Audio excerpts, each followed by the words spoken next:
حصہ سوم انشائیہ حاکے آواز دوست از مختار مسعود تعارفی نوٹ پیدائش پنجاب تعلیم ایم معاشیات ملازمت معاشیات کے استاد تصنیف آواز دوست سفر نصیب سوال نمبر 1 آواز دوست میں فن کے ساتھ ساتھ فکر کی خوبصورتی بھی پائی جاتی ہے مدلل بحث کیجیے۔ سوال نمبر 2 آواز دوست میں شامل مضمون کہت الرجال پیش کردہ فکر آفاقی ہے بحث کیجیے۔ سوال نمبر 3 آواز دوست کو آپ انشائیہ میں شامل کریں گے یا اسے حاکہ نگاری کہیں گے؟ جواب تفصیل سے لکھیں۔ سوال نمبر 4 آواز دوست کا موضوع کیا ہے؟ کتاب کی عنوان کی وضاحت کریں اور یہ بھی بتائیں کہ مختار مسعود کے اسلوب بیان پر ابوالکلام آزاد کے اثرات کس حد تک مرتب ہوئے ہیں۔ نمبر 1 آواز دوست کا تعارف۔ نمبر 2 آواز دوست انشائیہ یا حاکہ نگاری یا مضمون۔ نمبر 3 آواز دوست کا تنقیدی جائزہ۔ نمبر 1 مینار پاکستان۔ نمبر 2 کہت الرجال ایک آفاقی فکر۔ نمبر 4 اسلوب نگارش۔ نمبر 1 سرحرفی حروف کا استعمال۔ نمبر 2 قافیہ پیمائی۔ نمبر 3 نازک خیالی رمز و کنایہ۔ نمبر 4 ابوالکلام کے نثر کے اثرات۔ آواز دوست کا تعارف۔ آواز دوست کا نام مختار مسعود نے مولانا جلال الدین رومی کے اس شعر سے لیا ہے۔ خشک مغز او خشک تار او خشک پیوست از کجا می آید اے آواز دوست۔ اس شعر کے حوالے سے آواز دوست کا مطلب مانوس اور دلکش آواز ہے۔ آواز دوست 2 مضامین پر مشتمل تقریباً 250 صفحات پر پھیلی ایک ایسی ذہنی روداد ہے جس میں قاری پوری طرح کھو جاتا ہے اور مختار مسعود کی گرفت میں رہتا ہے۔ آواز دوست کا پہلا مضمون مینار پاکستان ہے اور دوسرا طویل تر کہت الرجال کے نام سے شامل ہے۔ مینار پاکستان 1962 میں لکھا گیا اور دوسرا مضمون کہت الرجال 1972 سے 73 میں لکھا گیا ہے۔ آواز دوست کے عنوان کی وضاحت گزرے ہوئے زمانے میں خشک کدو پر کال منڈا کر اس کے ساتھ آند کی تاند منسلک کر کے اسے ساز بنا لیتے تھے۔ پنجاب کی دیہات میں آج کل بھی یہ ساز دیکھا جا سکتا ہے، اسے پنجابی میں تومبا کہتے ہیں۔ مولانا روم نے تومبے کے حوالے سے اس شعر میں فرمایا کہ کدو کا گودا اتار اور چمڑا ہر چیز خشک ہے، پھر بھی اس میں دوست خدا کی آواز آ رہی ہے۔ واقعی آواز دوست کے موضوعات خشک و پھیلے ہونے کے باوجود مختار مسعود کی فکر بلندی پر واضح اور تخیل کے حسن سے مانوس اور دلکش آواز کا روپ اختیار کر گئے ہیں۔ آواز دوست مضمون انشائیہ یا حاکہ نگاری۔ آواز دوست انشائیہ میں شامل کریں گے کہ یا اسے حاکہ نگاری کہیں گے یا اسے مضامین کہیں گے۔ مینار پاکستان اور کہت الرجال 2 ایسے مضامین ہیں جن کی ہویت کے بارے میں اب تک کوئی حتمی رائے قائم نہیں ہو سکی۔ کچھ نکات انہیں مضامین میں کچھ انشائیہ نما اور کہت الرجال کو شخصی حاکے قرار دیتے ہیں، اس کے بارے میں ہم مختصر جائزہ پیش کرتے ہیں۔ آواز دوست بطور مضامین۔ آواز دوست کو ہم مضامین کے زمرے میں بھی رکھ سکتے ہیں۔ دوسری بات یہ ہے کہ خود مختار مسعود نے بھی آواز دوست میں شامل تحریروں کو مضمون کہا ہے۔ وہ کتاب کے دیباچے میں اپنی رائے میں یوں فرماتے ہیں: اس کتاب میں صرف 2 مضمون ہیں، ایک طویل مختصر اور دوسرا طویل تر۔ ان دونوں مضامین میں فکر اور خون کا رشتہ ہے۔ فکر سے مراد فکر فردہ ہے اور خون سے خون تمنا۔ اردو میں مضمون کی اصطلاح انشائیہ کے لیے بھی استعمال ہوتی رہی ہے۔ پھر مقالے اور مضامین میں بھی زیادہ فرق نہیں کیا جاتا، لیکن آواز دوست کے مضامین نہ انشائیہ ہیں اور نہ ہی مقالات، کیونکہ وہ دونوں میں سے کسی ایک شرط پر پورا نہیں اترتے۔ ان مضامین میں کہیں کہیں انشائیہ کی شگفتگی اور شخصی انداز تو ملتا ہے، لیکن یہ انشائیہ کی طرح بے مقصد اور غیر منظم نہیں، بلکہ یہ ایک خاص مقصد کے تحت لکھے گئے ہیں۔ ان میں طوالت ضرور ہے، لیکن ان میں مقالات کا سنجیدہ، بھاری بھرکم اور تخلیقی اسلوب نہیں پایا جاتا۔ اس لیے آواز دوست کی تحریروں کو مضمون کہنا ہی صحیح ہے۔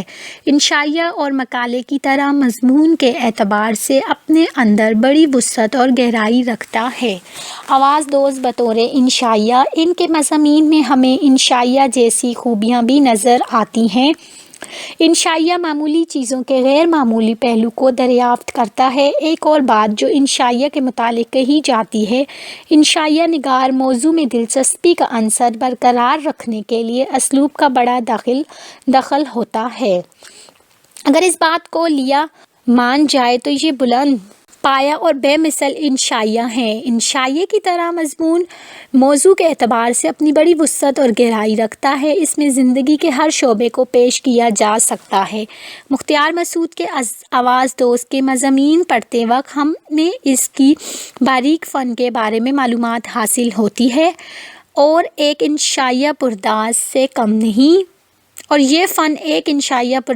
کم نہیں۔ مختار مسعود قد اول کے انشا پرداز ہیں۔ آواز دوست بطور خاکہ نگاری۔ اکثر نقادوں نے مختار مسعود کی کتاب آواز دوست کو خاکہ قرار دیے ہیں اور بعض اس سے انکار کرتے ہیں کہ خاکہ نگاری کیا ہے۔ دراصل خاکہ نگاری شخصیت کی عکاسی کا نام ہے۔ شخصیت نگاری، مرکب نگاری اور خاکہ نگاری الگ الگ چیزیں ہیں۔ شخصیت نگاری میں فنکار کسی شخصیت کی مکمل تصویر کشی مکمل جزیات کے ساتھ کرتا ہے، جبکہ مرکب نگاری سے مراد ایسی سیرت نگاری ہے جس میں شخصیت کے ساتھ ارد گرد کے ماحول کی بھی منظر کشی ہو، جبکہ خاکہ نگاری فن اور مقصد کے حوالے سے پینسل اسکیچ کی مانند ہے۔ فن مصوری میں پینسل اسکیچ میں ایک مصور جس طرح چند خطوط سے چہرے کے نمائندہ حدوحال واضح کرتا ہے، اسی طرح ایک اچھا نگار خاکہ نگاری میں کم سے کم الفاظ اور تاثرات میں کسی شخصیت کو ہمارے سامنے اجاگر کر دیتا ہے کہ شخصیت کی پوری تصویر تو ہمارے سامنے نہیں آتی، لیکن اس شخصیت کے نمائندہ ظاہری اور باطنی حدوحال سامنے آ جاتے ہیں۔ فن خاکہ نگاری گہرے شعور اور سلیقے کی طالب ہے۔ آواز دوست کا خاص طور پر دوسرا مضمون قحط الرجال کے اکثر حصے خاکہ نگاری کی تعریف پر پورا اترتے ہیں۔ قحط الرجال میں مصنف نے جس انداز سے مختلف شخصیات کا تعارف کرایا ہے اور بہت کم صفحات میں ان کی چند خصوصیات سے ان کے کردار اور شخصیت کو اجاگر کیا ہے، اس سے ثابت ہوتا ہے کہ ان میں اکثر شخصیات کا یہ تعارف مختصر خاکے کا روپ اختیار کر گئے ہیں۔ بقول پروفیسر صدیقی، مختار مسعود کا مضمون قحط الرجال انہی شخصیتوں کی قلمی تصویروں سے عبارت ہے جن کے دستخط سے ان کا آٹوگراف البم مزین اور مشرف ہے۔ اس لحاظ سے اس مضمون کو قلمی خاکوں کا مجموعہ بھی کہا جا سکتا ہے۔ بہرحال اس کتاب کو بیک وقت خاکہ نگاری، انشائیے، مضمون یا دو کا مجموعہ، ذہنی سفرنامہ اور تحریک پاکستان کی کہانی کہا جا سکتا ہے۔ پوری کتاب میں بات سے بات نکلتی ہے، نقطوں سے نقطے ملتے ہیں، کڑی سے کڑی ملتی ہے اور اس طرح ماضی، حال اور مستقبل کا سفر کہا جاتا ہے۔ مصنف کے تخیل کی بلند پروازی قابل رشک ہے۔ وہ ہنساتا ہے، رلاتا ہے، غور و فکر کی دعوت دیتا ہے، دلوں میں جذبات کا طوفان اٹھاتا ہے، بھولے ہوئے سبق یاد دلاتا ہے اور یوں تاریخ اور تحریک پاکستان کا پورا منظر سامنے آ جاتا ہے۔ آواز دوست کا تنقیدی جائزہ۔ مینار پاکستان۔ مختار مسعود نے معاشیات میں ایم اے کیا ہے اور جب مینار پاکستان کی تعمیر ہو رہی تھی تو ان دنوں وزارت مالیات کے ایڈیشنل سیکرٹری تھے۔ اس لحاظ سے کہا جا سکتا ہے کہ پہنچی وہیں پہ خاک جہاں کا خمیر تھا، لیکن یہ سمجھنا آسان نہیں کہ اس خاک و خمیر کے قلم سے مینار پاکستان جیسا مضمون کیوں کر بن پڑا، جس میں ایک عالم مورخ، ایک مفکر، ایک شاعر اور انشا پردازوں کی مجموعی صلاحیتیں پوری توانائی کے ساتھ کار فرما نظر آتی ہیں۔ مینار پاکستان میں مصنف نے تخیل کی بلند پروازی کے تحت تحریک پاکستان کے پورے سفر کو چشم دید تصور سے دیکھا ہے۔ اس سلسلے میں وہ لکھتے ہیں کہ مینار قرارداد پاکستان کی مجلس تعمیر کی نشست تھی۔ میں بلحاظ عہدہ اس مجلس کی صدارت کر رہا ہوں، مگر عہدے کو ایک عہد و وفا کا لحاظ بھی تو لازم ہے۔ میرے عہدے کا تعلق تعمیر سے ہے، میرے عہد کا تعلق تحریک سے تھا۔ مینار پاکستان کی ابتدا میں بتاتے ہیں کہ تعمیری کمیٹی کے سامنے پہلا سوال یہ تھا کہ قرارداد پاکستان کی منظوری کی جگہ کہاں بنائی جائے۔ منظوری کی جگہ کیا بنایا جائے۔ کوئی مسجد، یادگار لائبریری یا مینار اور ابتدائی کارروائی کے بعد یہ طے پایا کہ مینار بنایا جائے کیونکہ مینار نظریاتی دماغ کی ضرورت ہے، تحریک آزادی کی علامت، دین کی سرفرازی کا گواہ اور ہمارے تاریخ کا نشان ہے۔ مینار پاکستان کی تعمیر 1966 میں مکمل ہوئی۔ اس کا پہلا نام یادگار پاکستان رکھا گیا، لیکن یادگار کے لفظ سے چونکہ فنا اور موت کا تصور ابھر آتا ہے، اس لیے مختار مسعود کی تجویز پر اسے یادگار پاکستان کے بجائے مینار پاکستان کا نام دیا گیا۔ اس مضمون میں ایک جگہ مختار مسعود اصل موضوع سے گریز کرتے ہوئے دنیا بھر کے میناروں پر نظر ڈالتے ہیں۔ مینار کی رعایت سے اہرام مصر سے لے کر ایفل ٹاور تک دنیا کے بہت سے میناروں کا ذکر آیا ہے۔ ان کے طرز تعمیر اور مقاصد تعمیر پر سیر حاصل بحث کی گئی ہے۔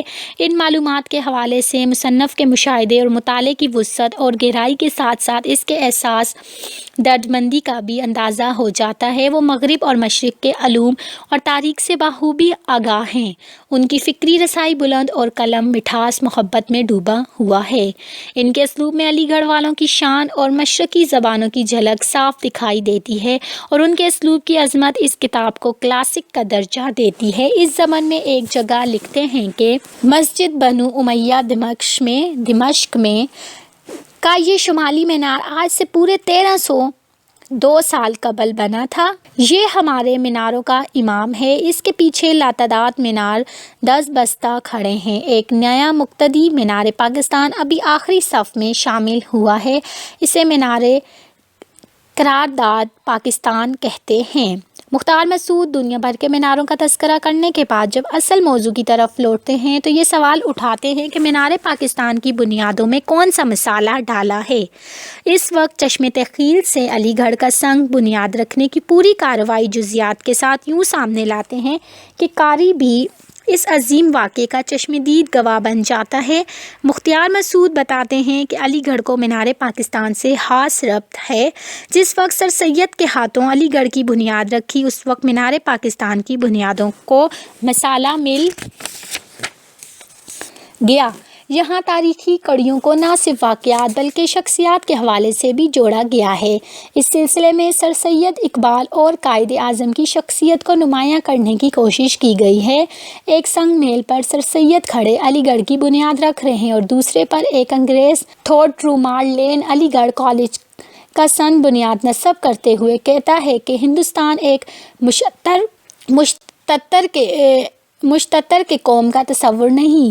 الگ سنگ میل پر تقسیم ہند کی قرارداد منظور ہوئی ہے اور ایک نئی نسل کے ہاتھ میں انقلاب کی باغ دوڑ چلی جاتی ہے۔ اس نسل میں علی گڑھ کے نوجوان سرفہرست ہیں۔ یہاں مصنف ایک اور نقطۂ نظر سمجھانے کی کوشش کرتا ہے کہ تحریک پاکستان کو مخالفین نے بھی اس کے بنیادوں کو فائدہ پہنچایا ہے، کیونکہ اگر ہندو اور انگریز اس تحریک کو دبانے کی اتنی بھرپور کوشش نہ کرتے تو شاید مسلمان بھی اتنے شدید عمل کا مظاہرہ نہ کرتے۔ اس بار مخالف نے مسلمان نوجوانوں کو مزید اونچا اڑانے کی ترغیب دلائی۔ اس کے علاوہ مقامی ہندوؤں نے پہلی بار قرارداد لاہور کو ایک مقامی اخبار میں قرارداد پاکستان کا نام دیا اور ہندو پریس نے یہ پروپیگنڈا اس وقت پھیلایا جب پاکستان کا الگ نام سیاسی فضا میں موجود تھا لیکن باقاعدہ منتخب نہ ہوا۔ ایک جگہ وہ یوں لکھتے ہیں، مینار پاکستان کی بنیادوں کو تحریک کے مخالفین سے بھی فیض پہنچا ہے۔ اکثریت کی بد اندیشی نے مسلمانوں کے لیے جو کنواں کھودا تھا وہی مینار کی بنیاد کے کام آیا۔ مینار پاکستان کی تعمیر کی کمیٹی جس کے صدر مختار مسعود تھے پہلے اجلاس کا منظر ہیں۔ اس کے بعد 23 مارچ 1940 کے عظیم الشان جلسے کا تذکرہ ملتا ہے۔ اس کا ذکر روایتی مورخانہ انداز میں نہیں بلکہ تحریک پاکستان سے تعلق رکھنے والے چند واقعات کو موثر بیان سے یہ تصویر مکمل کی گئی ہے۔ اس کے ساتھ ساتھ مہاجرین کی آمد اور مینار پاکستان کی تعمیر کا ذکر چلتا رہتا ہے۔ مینار پاکستان کی تعمیر، دنیا کے میناروں کا احوال اور جدوجہد حصول پاکستان کی کہانی اس قصے کے اجزاء اور عناصر ہیں اور ان اجزاء اور عناصر میں ربط قائم کرنا بڑا مشکل اور کٹھن کام تھا، مگر مختار مسعود نے ایک فنکار کی طرح بڑی خوبصورتی سے مضمون میں تسلسل اور ربط قائم کیا۔ مختار مسعود کے ہاں مضمون میں طوالت کے باوجود دلچسپی موجود ہے اور دلچسپی پیدا کرنے اور برقرار رکھنے کے لیے مسعود نے اسلوب کی تنقیح کے کئی طریقے اپنائے ہیں۔ مینار پاکستان میں ڈرامائی تکنیک استعمال کی گئی ہے۔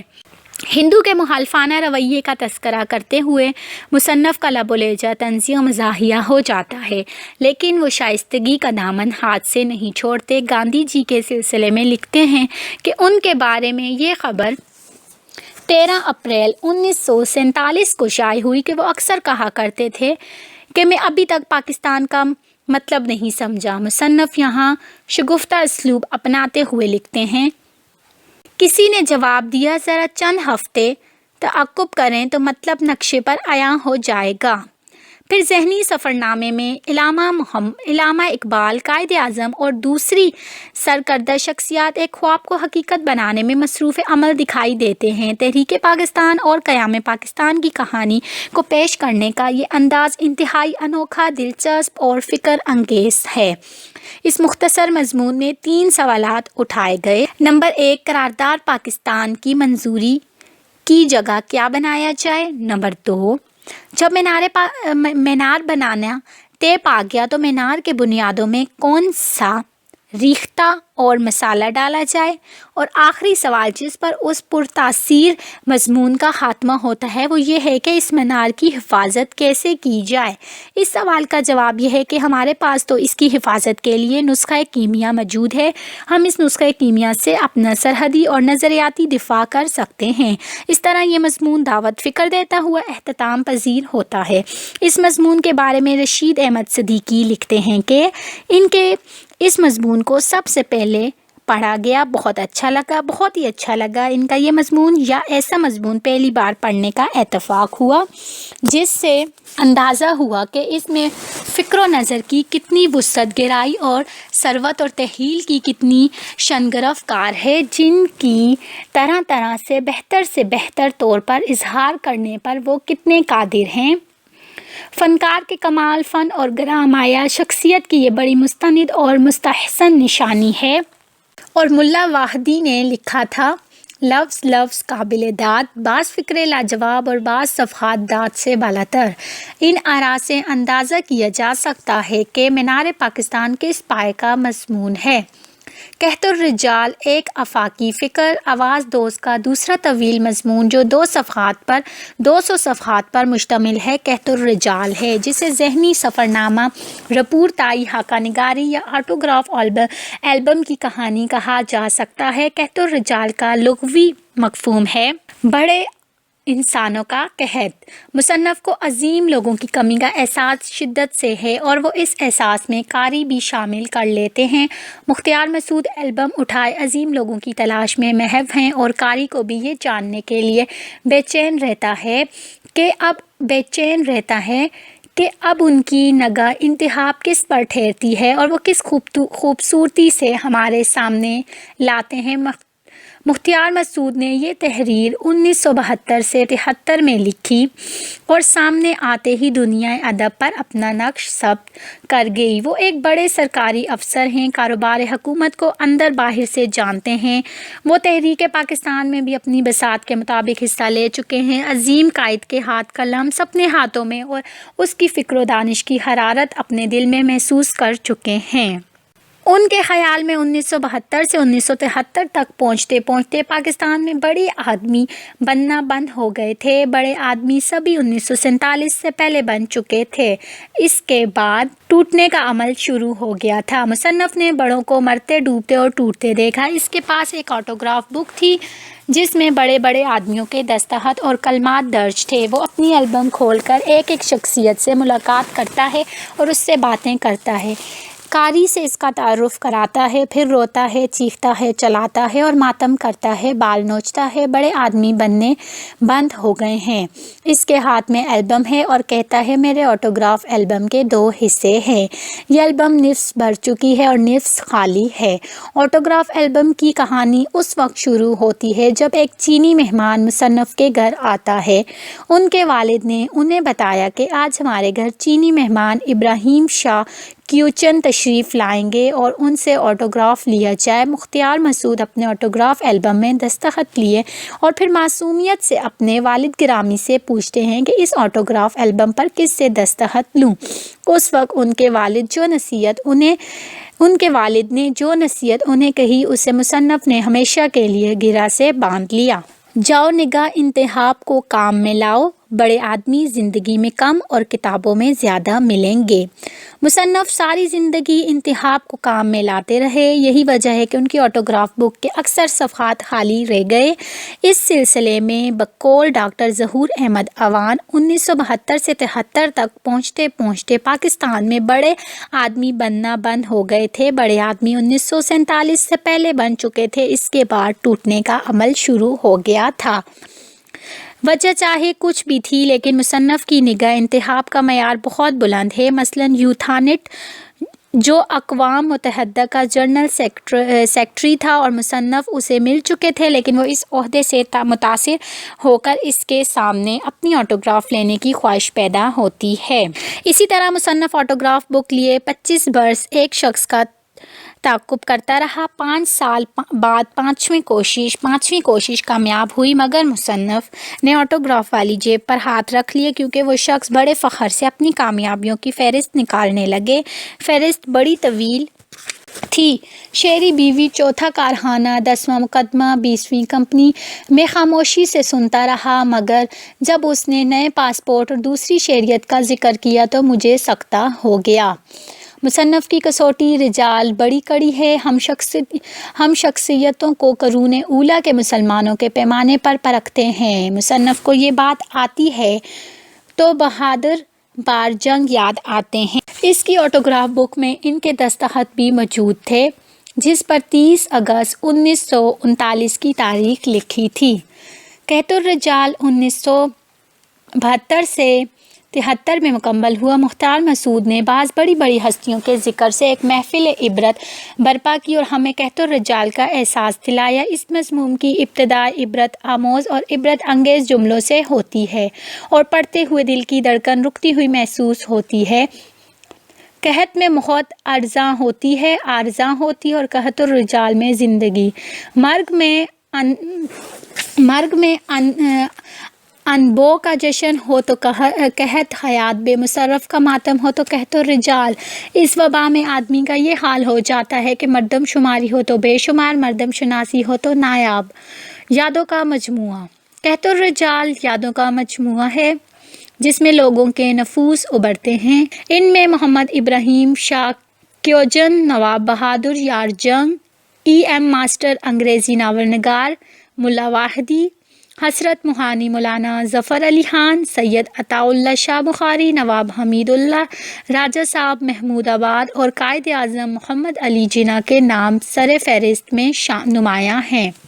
اسلوب۔ مصنف کی کتاب یہ مختصر شخصی خاکوں پر مشتمل ہے۔ ہر خاکے کے آخری حصے میں نئی پیش کی جانے والی شخصیت کا تعارف پیش کیا جاتا ہے۔ اس طرح ایک مربوط اور منظم سلسلہ جوڑتے ہوئے اسلوب نگارش کی انتہائی خوبصورت شکل ملتی ہے۔ مصنف کے اسلوب کے بارے میں ضمیر جعفری لکھتے ہیں: آواز دوست کی اشاعت سے اردو نثر کو ایک نئی توانائی اور نیا اعتماد ملا ہے۔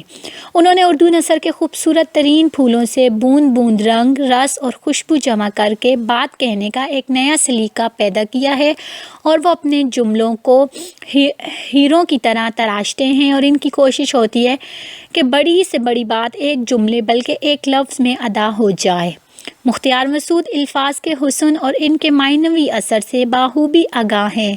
مصنف نے مذکورہ کتاب میں ایک ایک لفظ جانچ پرکھ اور ناپ تول کر استعمال کیا ہے۔ سے حرفی۔ صفت سے حرفی کا استعمال جملے میں ایسے الفاظ لانا جو ایک ہی حرف سے شروع ہوئے ہوں۔ سے مصنف نے اپنی عبارت میں ترنم اور نغمگی پیدا کی ہے۔ اس صفت کا استعمال انہوں نے بے تکلفی کے ساتھ کیا ہے۔ مثلاً ہاں ہجوم اور ہجوم جذبات سے بھرا ہوا تھا۔ مورخ و معمار کا یہ فرق میری اختراع نہیں۔ آواز دوست میں کہیں کہیں قافیے پیمائی کا التزام بھی موجود ہے، مگر اس کا استعمال ذہانت کے ساتھ کیا گیا ہے، جس کی وجہ سے عبارت مخفی ہونے سے محفوظ ہو گئی۔ مثلاً وہ فرماتے ہیں، بڑے آدمی انعام کے طور پر دیے جاتے ہیں اور سزا کے طور پر روک لیے جاتے ہیں۔ نازک خیالی اچھے شعر کی یہ خوبی ہے کہ وہ نثر کی نثر ہو اور شعر کا شعر، لیکن بہترین وہ ہے کہ وہ بڑی شاعری کے تمام مصائب سے محفوظ اور اس میں اچھی یا اعلیٰ شاعری کی لطیف ترین محاسن موجود ہوں۔ آواز دوست کی نثر ہر جگہ مذکورہ بات پر پوری اترتی ہے۔ حسن تحلیل، حسن تعلیل، نازک خیالی، نکتہ سنجی، معنی آفرینی، رمز و کنایہ اور نہایت لطیف مذاق اور ہلکا پن، وہ ساری خوبیاں ہیں جو مذکورہ کتاب کی ہر سطر میں بکھری پڑی ہیں۔ مثلاً پاکستان کو غیر یقینی صورت اور یقینی غربت سے ڈرایا گیا، منتشر تھے تو قومیت کہلاتے تھے، متحد ہوئے تو قوم بن گئے، مایوس تھے تو علیحدہ ووٹ کا حق مانگتے تھے، پر امید ہوئے تو علیحدہ وطن کے مطالبہ کرنے لگے۔ دنیا میں بہت کم کتابیں ایسی ہیں جو اپنے بے نظیر و بے عدیل اسلوب کی وجہ سے مشہور ہوئی ہیں۔ مختار مسعود کی آواز دوست نہ صرف اردو ادب بلکہ بین الاقوامی ادب کے ان معدود چند کتابوں میں سے ایک ہے جن کی شہرت و مقبولیت میں ان کے لسانی اسلوب کا بھی کافی عمل دخل موجود ہے۔ ابوالکلام کی نثر کے اثرات۔ مختار مسعود مولانا ابوالکلام آزاد کی نثر کے متعارف ہیں۔ ادبی لحاظ سے آواز دوست کی قریب ترین مماثلت اگر کسی کتاب میں ملتی ہے تو وہ غبار خاطر ہے۔ یہ آواز دوست ہے، وہ دوست کے نام خطوط ہیں۔ ان کا اپنا اسلوب نگارش بھی بالخصوص لسانی تشکیلات کے شکوہ اور تمکنت میں مولانا آزاد کے اسلوب نگارش کا دستار بدل بائی معلوم ہوتا ہے۔ آواز دوست ایک حشت پہلو کتاب ہے۔ یہ مختلف لوگوں کو مختلف حیثیتوں سے پسند آئے گی۔ نہ جانے اس کی کیا کیا تعبیریں ہوں گی، لیکن یقین ہے کہ اس کا شمار ان کتابوں میں ضرور ہوگا جو علم کو انشا پردازی کی رعنائی اور انشا پردازی کو فکر کی گہرائی عطا کرتی ہے۔ آواز دوست پہلودار ہی نہیں، تیدار تصنیف بھی ہے۔ یہ کتاب بظاہر جتنی زد و ہضم نظر آتی ہے غالباً اتنی زد و ہضم نہیں ہے۔ اس میں کئی طرح کے دھوکے دینے کی صلاحیتیں موجود ہیں۔ مثلاً اس کی سادگی پر رنگینی اور رنگینی پر سادگی کا دھوکہ ہوتا ہے۔ اسی طرح بظاہر یہ کتاب مختار مسعود کی سرگزشت معلوم ہوتی ہے، لیکن ان میں ان کے حالات و حوادث سے زیادہ قوم کے حالات و حوادث کا عکس ملتا ہے۔ بعض کو یہ دھوکہ بھی ہو سکتا ہے کہ یہ تصنیف تحریر کم ہے اور طرز تحریر زیادہ۔ اسے پڑھتے وقت ان دھوکوں سے ہوشیار رہنے کی ضرورت ہے، خصوصاً اس لیے کہ اگرچہ مختار مسعود کا انداز بیان مشکل یا مبہم نہیں ہے، لیکن اس کتاب کے اصل موضوع اور مقصد کو باریکی انداز میں پیش کیا گیا ہے۔ ادب میں شاعری کو تاثیر و توانائی کے اعتبار سے نثر سے برتر مانا گیا ہے، لیکن ادب کی تاریخ ایسی مثالوں سے خالی نہیں جن میں بعض نثر نگار تاثیر و توانائی اور دلکشی اور دلبری میں شاعروں کو پیچھا چھوڑ گئے ہیں۔ خود ہمارے ادب میں حضرت موہانی جیسے مقبول شاعر نے اپنے رسوائے زمانہ سچائی کے ساتھ اعتراف کیا تھا کہ جب سے دیکھی ابوالکلام کی نثر، شعر حسرت میں وہ مزہ نہ رہا۔ واقعہ یہ ہے کہ بعض نثر نگاروں کی نثر شاعری کی بلند ترین لطافتوں کو نہ صرف چھو لیتی ہے بلکہ لطف و ذلت کے اعتبار سے لطف و لذت کے اعتبار سے بہت سے شاعروں کی شاعری کو پس پشت ڈال دیتی ہے۔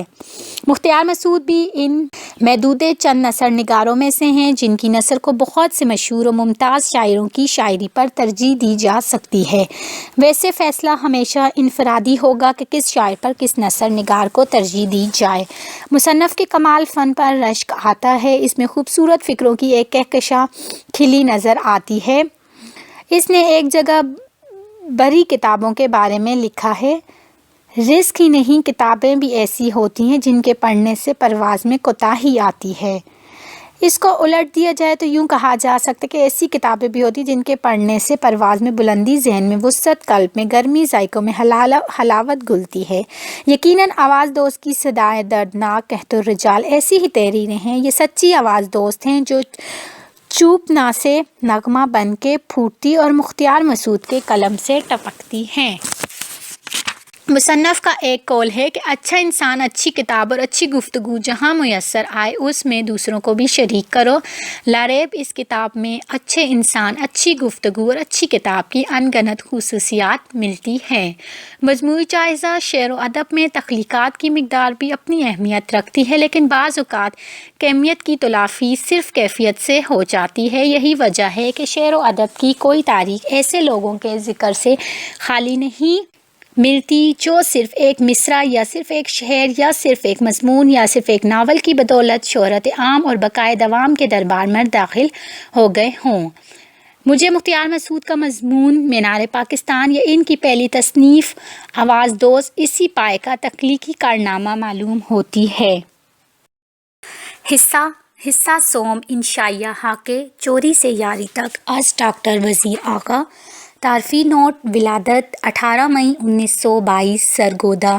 آباء و اجداد کا تعلق ایران سے۔ تعلیم M.A معاشیات، PhD اردو ادب۔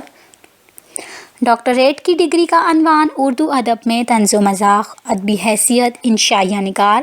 تصانیف: نمبر 1 اردو شاعری کا مذاق، نمبر 2 تنقید اور احتساب، نمبر 3 چمک اٹھی لفظوں کی چھاگل کلیات، نمبر 4 پہلا ورگ، نمبر 5 ساخیات اور سائنس، نمبر 6 دیوار چین، نمبر 7 نظم جدید کی کروٹیں، نمبر 8 تنقید اور مجلسی تنقید، نمبر 9 خیال پارے انشائیہ کا مجموعہ، نمبر 10 دوسرا کنارہ انشائیہ کا مجموعہ، نمبر 11 سمندر اگر میرے اندر گھرے انشائیے، نمبر 12 چوری سے یاری تک انشائیوں کا مجموعہ۔ سوال نمبر 1 ڈاکٹر وزیر آغا کی انشائیہ نگاری پر تبصرہ کیجیے۔ سوال نمبر 2 صنف انشائیہ کی حد و حال متعین کرتے ہوئے وزیر آغا کے انشائیہ نگاری کا مفصل جائزہ لیں۔ سوال نمبر 3 وزیر آغا کی کتاب چوری سے یاری تک صنف انشائیہ نگاری کی کن بنیادی زاویوں کو منکشف کرتی ہے، وضاحت کیجیے۔ انشائیہ کیا ہے؟ انشائیہ کی تعریف کرتے ہوئے اسے عموماً مضمون کی ایک قسم بنایا جاتا ہے، لیکن انشائیہ مضمون سے کس طرح مختلف ہے یہ جاننے کی ضرورت ہے۔ ایک فرانسیسی نقاد انشائیہ کو ایک ڈھیلی ڈھالی صنف بتاتا ہے اور اسے ذہنی ترنگ کا نام دیتا ہے۔ انگریزی ادب میں انشائیہ جسے کوئی اور صنف نہیں سوائے لائف ایسے کی ایک قسم۔ فرانسیسی نقاد مائیکل ڈی موتین نے سب سے پہلے لائف ایسے کی بنیاد رکھی۔ لائف ایسے عام مضمون سے اس طرح مختلف تھا کہ اس کی فضا ہلکی ہلکی طنز و مذاق سے مزین اور سبک تھی۔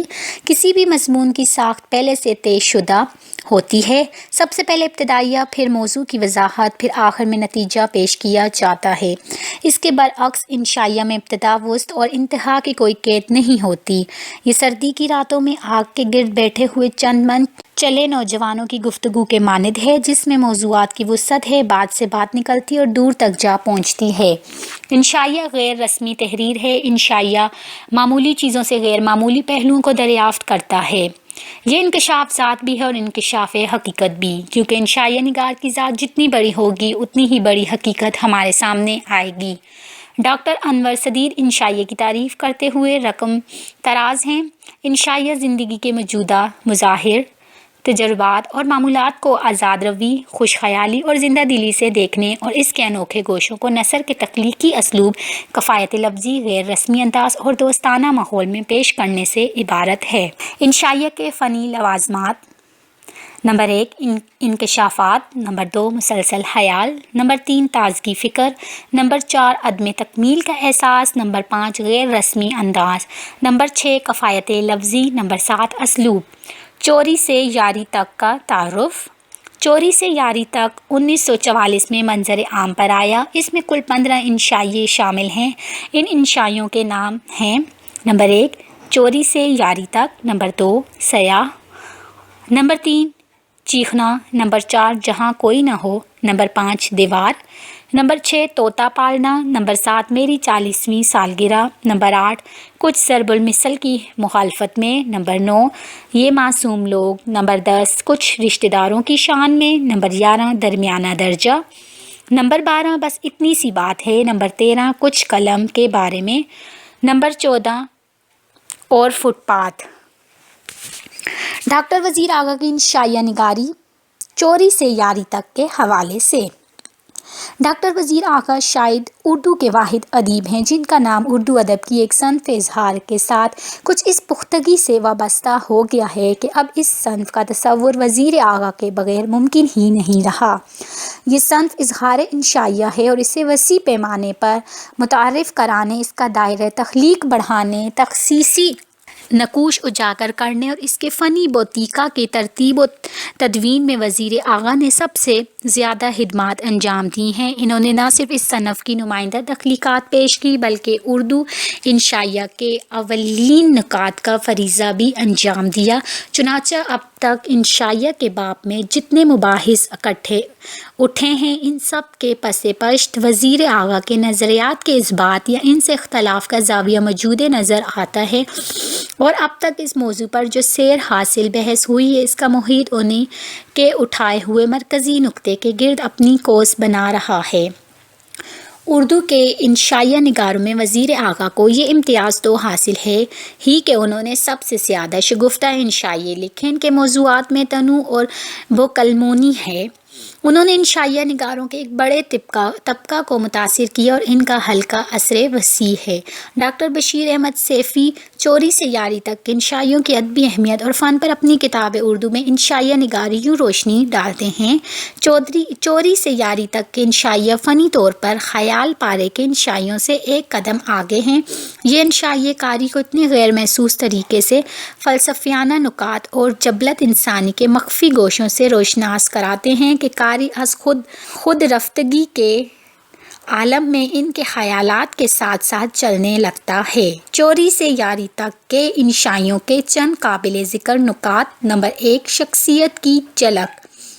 ہر بڑے شاعر اور ادیب کی شخصیت اس کی تخلیق میں جھلکتی ہے، لیکن انشائیے میں شخصیت کی جلوہ گری زیادہ اہم ہے، کیونکہ انشائیے کی دوسری خصوصیات کے علاوہ ایک اہم خصوصیت یہ بتائی جاتی ہے کہ اس سے انشائیہ نگار کی شخصی شرافت، تہذیب، علمیت جھلکتی ہو اور یہ لکھنے والی ذہنی ثروت مندی کا عکاس ہوتا ہے۔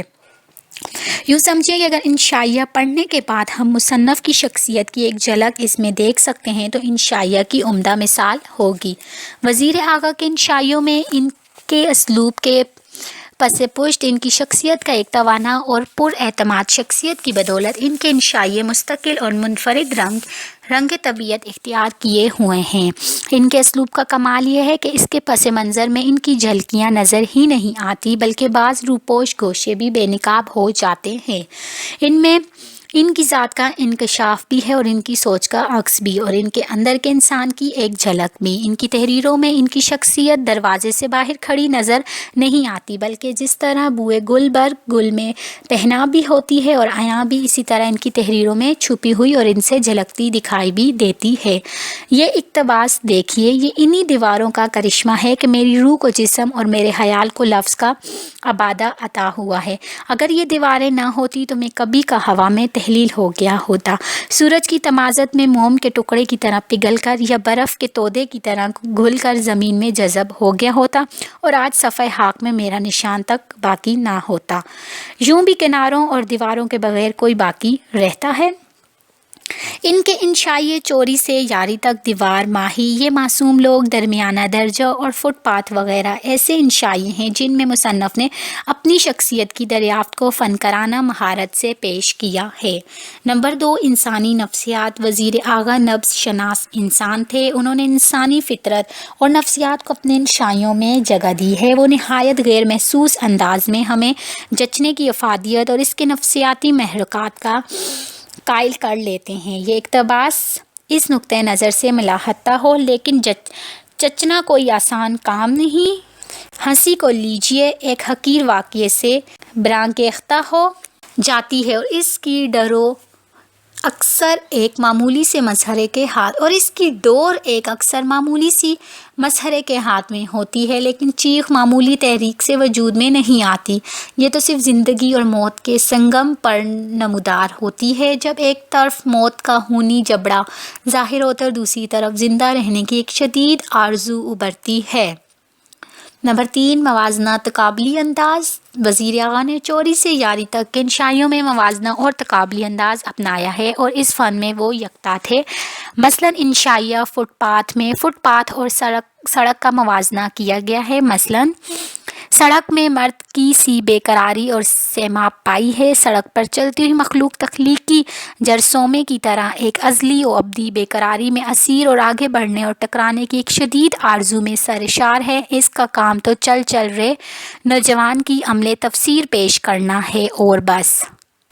فٹ پاتھ عورت کی طرح چنچل، ملائم اور سست گام ہے۔ وہ سڑک کے جذباتی فشار کو ایک معنی خیز مسکراہٹ سے دیکھتا ہے، اس کی بے قراری اور شوریدہ سری سے محفوظ ہوتا ہے۔ اس لیے فٹ پاتھ میں ٹھہراؤ ہے، ترتیب ہے، سکون ہے اور سڑک کے جلسے ہوئے مسافروں کے لیے ایئر کنڈیشنر ریسٹورانٹ کا درجہ رکھتا ہے۔ اس طرح انشائیہ سیاہ میں سیاہ اور مسافر کا موازنہ بہت خوبصورت انداز میں کرتے ہیں۔ نمبر 4، موضوعات کا تنوع۔ جس طرح زندگی کا نیا پن ختم نہیں ہوتا، اس طرح موضوعات کی ندرت کبھی ختم نہیں ہوتی جو زندگی سے وابستہ ہے۔ انشائیہ چونکہ انشاء نگار کی زندگی سے بالخصوص اور عام زندگی سے بالعموم گہرا لگاؤ رکھتا ہے، اس لیے اس کے موضوعات بھی اتنے ہی متنوع، رنگا اور بے شمار ہیں۔ موضوع کوئی بھی ہو، جب انشائیہ نگار اسے اپنی داخلیت کا رنگ دیتا ہے تو اس میں از خود ایک نیا پن اور شگفتگی پیدا ہو جاتی ہے۔ اگرچہ اکثر انشائیہ نگاروں نے، جن میں وزیر اعلیٰ بھی شامل ہیں، نئے موضوعات پر سوچا اور ان پر اظہار خیال کیا، لیکن موضوع کا اچھوتا پن یا اس کی اہمیت ہی کافی نہیں، بلکہ حقیقت تو یہ ہے کہ انشائیہ نگار کے لیے کوئی موضوع بھی غیر اہم اور غیر دلکش نہیں ہوتا۔ وہ تو معمولی سے معمولی اور پیش پا افتادہ موضوع کو بھی اپنے دل کی گداز سوچ کے انداز اور پیرایہ بیان سے دلکش اور دلنواز بنا دیتا ہے۔ وزیر اعلیٰ کے ہاں موضوعات کا تنوع بھی ہے، ندرت بھی۔ ان کی خوبی یہ ہے کہ وہ کبھی موضوع میں ڈوب کر لکھتے ہیں اور کبھی موضوع کو اپنی ذات میں غرق کر کے اظہار کرتے ہیں۔ یہی وصف ان کے ہر موضوع کو، چاہے وہ کتنے ہی سامنے کا کیوں نہ ہو، اہم اور دلنشین بنا دیتا ہے۔ چوری سے یاری تک کے انشائیوں میں ہم دیکھتے ہیں کہ بعض موضوعات عام سے ہیں، لیکن وہ ان پر اس طرح اظہار کرتے ہیں کہ چھپی ہوئی حقیقت سامنے آ جاتی ہے اور وہ موضوع جو پہلے معمولی سا دکھائی دیتا تھا اب عظیم لگنے لگتا ہے۔ نمبر 5، غیر رسمی انداز۔ انشائیہ ایک غیر رسمی اظہار خیال کی صورت ہے۔ یوں سمجھ لیجیے جیسے چند دوست بیٹھے اچانک کسی موضوع پر بات چیت اور رائے زنی شروع کر دیں۔ یہ غیر رسمی گفتگو کیا صورت اختیار کر لے گی، اس کی نوعیت کیا ہوگی، یہ کب تک چلتی رہے گی، اس کا تعین پہلے سے نہیں ہوتا، یہ بھی پہلے سے طے نہیں ہوتا کہ اس کا رنگ عالمانہ ہوگا یا ادیبانہ یا شاعرانہ، یا سنجیدہ ہوگی یا مزاحیہ، اس میں طنز کی تلخی ہوگی یا تحسین کی چاشنی۔ بس بات سے بات نکلتی چلی جاتی ہے، ہر ایک اپنے خیال، نظریے، اسلوب اور بساط کے مطابق بات کرتا ہے۔ اس دوران کبھی لطیفے بھی ہو جاتے ہیں، اشعار، کہاوتوں اور اقوال کا پیوند بھی لگ جاتا ہے، تاریخ و ثقافت، مذہب و سیاست کا تذکرہ بھی ہو جاتا ہے۔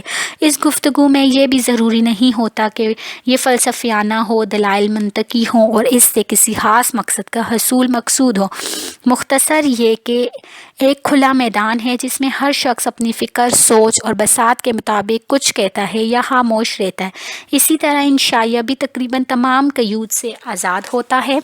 فرق یہ ہے کہ گفتگو میں ایک سے زیادہ افراد شامل ہوتے ہیں، جبکہ انشائیہ نگار تنہا اپنے افکار و خیالات کی جولانیاں دکھاتا ہے۔ چونکہ انشائیہ ایک غیر رسمی تحریر ہے، اس لیے نہ تو اس کی وسعت کا کچھ یقین ہے، نہ طوالت و اختصار کا، یہ ایک جملے تک بھی محدود ہو سکتا ہے۔ نمبر 6، بات سے بات پیدا کرنا۔ انشائیہ کے بارے میں کہا جاتا ہے کہ اس میں بات سے بات نکلی جاتی ہے۔ وزیر اعلیٰ کے انشائیوں میں یہ صنعت بدرجہ عدم موجود ہے۔ بقول doctor Bashir Saifi, C.H. Locket نے انشائیہ کے جو امتیازی اوصاف گنوائے ہیں، وزیر اعلیٰ کے انشائیوں میں یہ سارے اوصاف بدرجہ عدم موجود ہیں۔ وہ کم سے کم الفاظ میں زیادہ سے زیادہ کہنے کی کوشش کرتے ہیں اور اس میں کامیاب رہتے ہیں۔ وزیر اعلیٰ اپنے انشائیوں میں کوئی ایک خیال یا کوئی ایک نکتہ پیش نہیں کرتے، بلکہ ایک نکتے سے دوسرا نکتہ پیدا کر کے لطف بڑھاتے ہیں۔ وہ کوئی بات شروع کر دیتے ہیں تو بات سے بات نکلتی چلی جاتی ہے، اور جب کوئی اور بات کہنے کو باقی نہیں رہتی تو قلم روک دیتے ہیں۔ نمبر 7، ارزیب پرستی، فطرت سے محبت۔ وزیر اعلیٰ فطرت کے شیدائی ہیں، ان کی فنی اور شخصی زندگی میں دیہات اہمیت کے حامل ہیں۔ وہ دیہاتی زندگی کو پسند کرتے ہیں کیونکہ ان کا خیال ہے کہ شہر کی محفلوں میں تنہائی ہے، جبکہ دیہات کی تنہائی میں بھی فطرت کی جلوہ گری کی وجہ سے انسان اکیلا نہیں رہتا ہے۔ دیہات ایک ایسی محفل ہے جہاں ہر انسان فطرت کے قریب ہے اور اس سے براہ راست ہم کلام ہو سکتا ہے۔ ان کے لیے یہ احساس خاصا قلم ہے کہ فطرت اور انسان کے درمیان شہروں نے اونچی دیواریں کھڑی کر دی ہیں۔ اس کا اظہار وہ اپنے انشائیہ فٹ پاتھ میں کچھ یوں کرتے ہیں: جب سرخ ساڑی میں لپٹی ہوئی شام آسمان کے بام ورد سے لختہ بھر کے لیے جھانکتی ہے تو میں چھڑی ہاتھ میں لیے گنجان سڑک کے ساتھ چمٹے ہوئے فٹ پاتھ پر چہل قدمی کے لیے نکل آتا ہوں، اس امید کے ساتھ کہ شاید میں آج اس حسینائے فلک کے درشن کر سکوں، لیکن آسمان سے آنکھ مچولی کھیلتی ہوئی دیواروں کے شہر میں میری نظر اس حد تک پہنچ ہی نہیں پاتی۔ وزیر اعلیٰ کے انشائیوں میں ارضیت پرستی اور ارضیت پرست کا رجحان بہت زیادہ ملتا ہے۔ وہ کائنات اور اس سے متعلق اشیاء و مناظر کا بیان بڑی عمدگی سے کرتے ہیں۔ ان کی انشائیوں میں زمین کی سوندھی سوندھی مہک، ندی کی روانی، کھیتوں کی لہلاہٹ اور برسات کی بہاروں کو محسوس کیا جا سکتا ہے۔ نمبر 8، زندگی کے نئے پہلو اور گوشے۔ ڈاکٹر وزیر اعلیٰ کے انشائیے میں زندگی کی نئی پرتیں، نئے پہلو، نئے گوشے اور نئے زاویے نمایاں ہیں۔ ان کا ہر انشائیہ زندگی کے کسی بڑے مسئلے کی طرف لطیف انداز میں اشارہ کرتا ہے۔ چوری سے یاری تک میں پوری پاک و ہند کی تہذیب و ثقافت کا احاطہ بڑے دل فریب انداز میں کیا گیا ہے۔ بس اتنی سی بات میں فطرت اور سماج کے اس لامتناہی سلسلے کو دکھایا ہے کہ کس طرح ہمارے دیکھتے ہی جانے پہچانے بچپن کے دوست، احباب اور دوسرے لوگ مختلف سانچوں میں ڈھل کر ہمارے سامنے جلوہ نمائی کرتے ہیں۔ کوئی جان بہادر ہے، کوئی زمیندار ہے، کوئی ساہوکار ہے، کسی نے مجسٹریٹ، تھانے دار یا پروفیسر کا لباس پہن لیا اور کوئی بے یار و مددگار ہے۔ نمبر 9، تہذیب و تمدن کی جھلک۔ وزیر اعلیٰ کی تمام تخلیقات میں انسانی تمدن و تہذیب کے خاص پہلو نظر آتے ہیں۔ وہ تہذیب اور شائستگی کو معاشرے کے لیے لازمی سمجھتے ہیں، اس لیے ان کے ہاں آزادی اور پابندی ایک دوسرے کی ضد نہیں بلکہ لازم و ملزم ہے، کیونکہ کھلی آزادی انسانوں کو بے راہ روی اور انتشار کی طرف لے جاتی ہے، جبکہ بے جا پابندیاں بھی معاشرے میں مفید افراد پیدا نہیں کر سکتی۔ اس لیے ان دونوں کو توازن کے ساتھ ہونا چاہیے۔ اس اہم حقیقت کا انکشاف علامتی انداز میں انشائیہ دیوار میں کیا گیا۔ مجھے یہ سب دیواریں پسند ہیں۔ یہ دیواریں میری آوارہ حرامی اور بے راہ روی کے راستے میں سینہ تان کر کھڑی ہو گئی ہیں۔ ان دیواروں نے میری جان کی حدود متعین کر رہا ہے، میری آواز کی بے مقصد پرواز کو روکا اور میرے جذبے کے اندھے طوفان کے راستے میں باندھ دیا ہے۔ نمبر 10، اختصار اور کفایت لفظی۔ یوں تو انشائیہ کے نہ حدود متعین ہے، نہ اس کی وسعتیں اور کناروں کا پتہ ہے۔ چونکہ یہ ایک غیر رسمی تحریر ہے، اس لیے اس پر یہ پابندی نہیں لگائی جا سکتی کہ اسے کتنا مختصر ہونا چاہیے اور کتنا طویل۔ تاہم اکثر لکھنے والوں نے اسے بہت زیادہ مختصر اور بہت زیادہ طویل ہونے سے بچایا ہے۔ وزیر اعلیٰ کے ہاں بھی انشائیہ مائل با اختصار ہیں۔ چوری سے یاری تک کے سبھی انشائیے مختصر ہیں۔ ان میں سب سے چھوٹا انشائیہ 9 صفحات اور سب سے طویل 12 صفحات پر پھیلا ہوا ہے۔ دراصل وزیر اعلیٰ نے تو اپنے انشائیے کو بلا ضرورت مختصر کرنے کی شعوری کوشش کرتے ہیں اور نہ بلا وجہ انہیں تول دیتے ہیں۔ بس وہ بات شروع کرتے ہیں، بات سے بات نکلتی چلی جاتی ہے اور جب کوئی اور بات کہنے کو نہیں رہتی تو قلم روک دیتے ہیں۔ جس طرح زندگی متنوع ہے، کروڑوں سال کے بعد بھی نہ اس کی آب و تاب و دلکشی میں فرق آیا، نہ اس کے مختلف پہلوؤں میں کمی آئی۔ اسے جب بھی دیکھیں، جس نظر سے اور جس نقطۂ نظر سے دیکھیں، ہمارے سامنے ایک نیا پہلو پیش کرتی ہے۔ نمبر 11، شوخی۔ ان کے انشائیوں میں ایک طرح کی شوخی پائی جاتی ہے۔ یہ نہ تو مسخرہ پن ہے اور نہ طنز، بلکہ یہ شوخی سادگی اور پرکاری کی جادوگری سے وجود میں آتی ہے۔ یہ ایسی شوخی تحریر نہیں ہوتی کہ نقش فریادی بن جائے۔ اس کا لباس تو کاغذ کا ہوتا ہے، لیکن وہ سراپا فریاد نہیں ہوتا، بلکہ یہ کاغذی لباس اس قدر دیدہ ذیب ہوتا ہے کہ نظر میں کھب جاتا ہے، دلوں میں اتر جاتا ہے، دماغ پر عکس انداز ہوتا ہے اور قاری کے لبوں پر مسکراہٹ کی ایسی چاشنی چھوڑ جاتا ہے جس کی شیرینی وہ دیر تک محسوس کرتا ہے، وہ اس سے لطف اندوز ہوتا ہے۔ لیجیے دیکھیں دیکھیے اس انشائیے میں سادگی اور پرکاری سے نچلے، درمیانے اور اونچے طبقے کے تضادات کو کس فنکارانہ انداز میں ابھارا ہے اور کیسی زیر لب ہنسی دی ہے کہ پڑھنے والا حقائق کی تلخی کو محسوس کیے بغیر سکڑتا ہوا آگے بڑھ جاتا ہے اور انشائیہ نگار کے ساتھ اسی کیفیت کو محسوس کرتا ہے جو خود مصنف نے محسوس کی تھی۔ لیکن یہ صورتحال درمیانے درجے کے مسافر ہی کو درپیش ہے۔ اونچے درجے میں سفر کرنے والا تو ٹھنڈی میٹھی فضا میں لمبی تانے سویا رہتا ہے اور منزل کے قرب کا اندیشہ اس کے لیے سہانے رو نہیں بنتا۔ اس کے پاس نہ تو زیادہ راہ کی کمی ہے اور نہ اسے خدشے کا سامنا ہے کہ منزل پر پہنچنے کے بعد اسے زمان و مکان کی الجھنوں میں گرفتار ہونا پڑے گا۔ سکون طمانینت اور اعتماد کی اس فضا میں اندر کے کسی گارڈ کی مجال نہیں کہ اس کے سینے پر دستک دے سکے۔ اونچے درجے کا مسافر سونے کی بد عادت میں مبتلا ہی نہیں، اس لیے خواب ان میں سے کوئی نہیں دیکھتا۔ خواب صرف درمیانے درجے کے مسافر کے لیے مختص ہیں۔ نمبر 12، عدم تکمیل کا احساس۔ وزیر اعلیٰ کے انشائیوں میں عدم تکمیل کا التزام پوری دیانتداری کے ساتھ موجود ہے۔ عدم تکمیل کا احساس انشائیہ کے بنیادی لوازمات میں سے ایک ہے۔ کامیاب انشائیہ نگار وہی ہو سکتا ہے جسے اس مرحلے سے کامیابی کے ساتھ گزرنے اور اسے نبھانے کا فن اچھی طرح آتا ہو۔ انشائیہ زندگی کے نہ ختم ہونے والی کل میں صرف ایک ٹکڑے کو گرفت میں لیتا ہے اور اسے ایک شرارہ بنا دیتا ہے جس سے زندگی کے بہت سے دوسرے گوشے روشنی کے ایک نئے مدار میں آ جاتے ہیں اور قاری کی توجہ اپنی جانب مبذول کراتے ہیں۔ نمبر 13، علاقائی انداز۔ معاشرے میں انسانوں کے لیے سیاسی، سماجی اور اخلاقی پابندیاں ایسی ہی دیواریں ہیں جو ہمیں دوسروں کے حقوق کا احساس دلاتی اور ہماری حد کو متعین کرتی ہیں۔ اس طرح انشائیہ فٹ پاتھ کو طبعاً اور مزاجاً مرد اور عورت کی علامتوں کے طور پر پیش کیا گیا ہے۔ مرد سیماب صفت سڑک ہے اور عورت چنچل اور سست گام فٹ پاتھ کی طرح ہے۔ طوطا پالنا ایک معمولی اور پامال موضوع ہے، لیکن وزیر اعلیٰ نے اس معمولی موضوع کو زندگی کے 3 مدارج سے جوڑ کر اس میں انوکھا پن پیدا کیا۔ وہ علاقائی انداز اختیار کرتے ہوئے لکھتے ہیں، پہلا دور وہ جس میں آپ کبوتر پالتے بلکہ اڑاتے ہیں، دوسرا دور جس میں آپ مرغ پالتے بلکہ لڑاتے ہیں، تیسرا دور جس میں آپ طوطا پالتے اور گھنٹوں پر بڑبڑاتے ہیں۔ اڑانے، لڑانے اور بڑبڑانے کے انہی 3 مدارج سے زندگی عبارت ہے۔ یہی علامتی انداز درمیانہ درجہ میں بھی اختیار کر کے معاشرے کے 3 طبقوں کو سامنے لایا گیا ہے۔ اسلوب۔ انشائیہ کی ایک خوبی اسلوب کی تازہ کاری اور انداز شگفتگی ہے۔ وزیر اعلیٰ کے ہاں یہ خصوصیت موجود ہے، اس لیے نہایت ثقیل سے ثقیل موضوع بھی بھاری نہیں لگتا، بلکہ موضوع کی ثقالت اور اثر اسلوب کی لطافت و شگفتگی سے زائل ہو جاتا ہے۔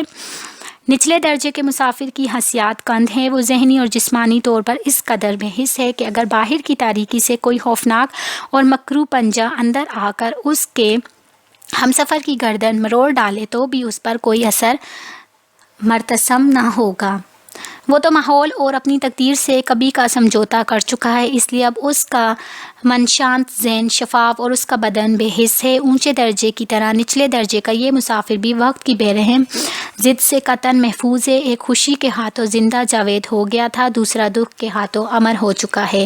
اور سچی بات تو یہ ہے کہ جہنم بھی ایک قسم کی جنت ہی ہے، بس ذرا ٹمپریچر کا فرق ہے۔ وزیر اعلیٰ کے انشائیہ میں شستہ و رفتہ ادیبت، زبان کی پاکیزگی، لطافت اور فنکارانہ چاپقدستی ہے۔ زندہ خیال، افروز نظر و شگفتہ بیانی سے دلوں میں اترنے کا سلیقہ جانتے ہیں۔ اس نثر میں دیہاتی زندگی کی جھلکیاں نظر آتی ہیں اور وہ اجتماعی شخصیت ہے جو اس زندگی کی پہچان ہے۔ وہ ایک تخلیقی انشائیہ نگار ہیں، اس میں کشادہ نظری بھی ہے، فراخی کا احساس بھی، گھٹن نہیں شگفتگی ہے۔ وہ ان کے منطقوں کے سیاح ہیں جن سے انشائیہ ابھرتا ہے۔ زبان و ادب کی انشائی خوبیوں کو پروان چڑھانے میں انہوں نے گراں قدر حصہ لیا ہے۔ وہ قاری کو معلومات کا خزینہ بھی دیتے ہیں اور اپنے تجربے کا جوہر بھی۔ انداز بیاں کی چستی اور رنگینی، وہ جذبے کی طغیانی طور کو قاری پر آشکار نہیں کرتے، بلکہ اس کی نرمی اور سبک آرامی سے انشائیہ کے مزاج کو ابھارتے ہیں۔ ان کا اسلوب آراستہ و تراشیدہ نہیں، ان کے ہاں لفظوں اور موضوع کو سنوارنے کی کوشش محسوس نہیں ہوتی، اس لیے ان کی نثر میں بے ساختگی ہے۔ وہ موضوع کی طرف مستقیم انداز میں پیش قدمی نہیں کرتے بلکہ بڑی خوبصورتی سے بات پیدا کرتے ہیں۔ ان کے انشائی اسرار ذات کے بجائے انکشاف ذات کے مظہر ہیں۔ مضامین متنوع موضوعات پر محیط ہیں۔ وہ لفظوں سے کھیلنے کے بجائے انہیں محتاط انداز میں پیش کرتے ہیں۔ انہوں نے لفظ، خیال اور جملے کو ایسا ایکٹر بنا کر پیش کیا جس میں قوت بھی اور حرکت بھی، جذبے کی بے نام صورت کو خوبی سے ابھارتے ہیں اور احساس کی لطیف سیرت کو بڑی عمدگی سے اجاگر کرتے ہیں۔ مضمون نگاری کا عمل غیر ارادی ہے اور وہ رعایت لفظی کا فائدہ اٹھاتے ہیں، لیکن نقطوں کے گورکھ دندے میں نہیں پھنستے۔ شگفتہ انداز نگارش کا موضوع سے گہرا تعلق ہے۔ وہ مجرد اور عام باتوں کے غیر معمولی انداز میں پیش کرنے کا فن جانتے ہیں۔ ڈاکٹر الہی بخش اعوان وزیر اعظم کے اسلوب کے بارے میں فرماتے ہیں، محاورے اور کہاوتیں بھی ہیں لیکن انہیں تحریر میں ٹھونسنا نہیں گیا۔ مذاق کی چاشنی بھی ہے اور طنز کی تلخی بھی، لیکن یہ تلخی اتنی ہی ہے جتنی میٹھے گلاس میں لیموں کا بوند۔